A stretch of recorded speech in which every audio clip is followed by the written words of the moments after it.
Hello everyone, Mike here, GadgetGuruClub.com, and I want to talk about switching from AT&T to Cricket Wireless. So I've had Cricket for about a month now. Um, I really don't want to pay $100 or more a month. I have one phone. There's only one phone on my plan. So just for like one person, it's like $100.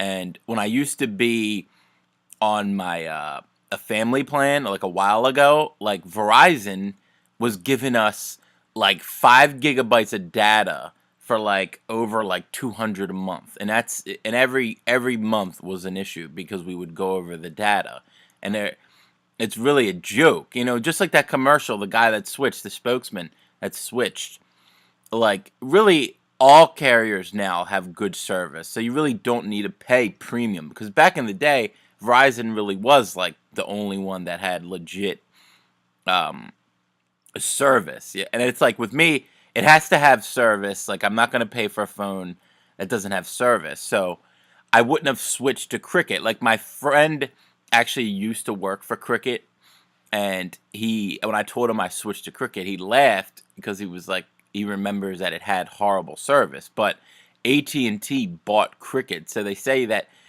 Cricket uses AT&T Tower. So that works out really good for me because I had good service with AT&T, so I felt comfortable switching to Cricket. Cricket, there's no contracts, and my other friend actually had Cricket, and he was always on his phone. And I asked him if he ever had any problems with it. He said no. Now, I'm in Florida. I don't know where you are, but they do say they have a cover. This is their webpage. So here's their coverage map. So really, if you're on the East Coast, you should be okay.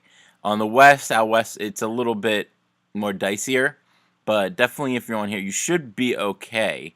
It seems to me that there's Cricket stores like everywhere.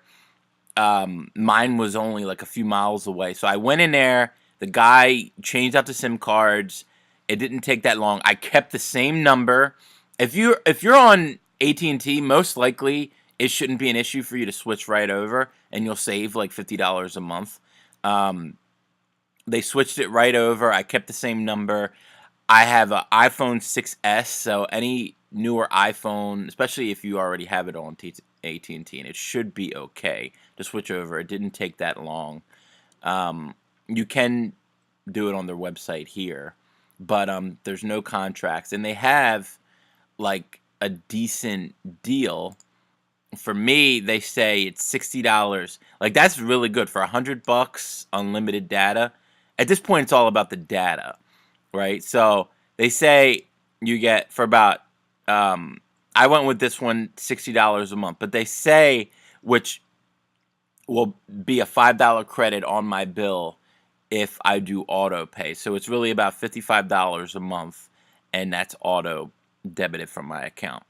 So I've had it for a month, and so far so good. I haven't seen any difference, honestly, between the service that I got from AT&T and the service that I get from Cricket. It's a very user-friendly website. So if you had an account, you just sign in here, and they tell you your usage, and like if you do auto pay, you really don't even have to worry about it. But it's a good deal. I think in the past, a lot of people maybe wouldn't want to go to Cricket because they're maybe like afraid. Like years and years ago, we did T-Mobile, and we had really bad service with T-Mobile, so we stayed with Verizon for a long time, and then I switched to AT&T. It's basically the same service, and now that I'm with Cricket, I haven't seen a difference. So I've used about 11 gigabytes of data this month. They do say that if you use about 22 or more gigabytes of data, that Cricket will slow your phone down. I don't think I'll ever use that much. It should be under 15 a month. So if you're like me and you do about 15 or less, you should be okay. So I would definitely recommend it for people that are looking to save money. So far with me, I mean, it obviously depends on your area, but the thing is, you can try it. If you don't like it, you can cancel it. There's no contract, so it's prepaid. So overall, like I'm glad AT&T bought them and let them use their towers, because you save like about 50 some dollars a month. So overall, pretty happy with it so far. So let me know if you have any questions, guys. Thanks.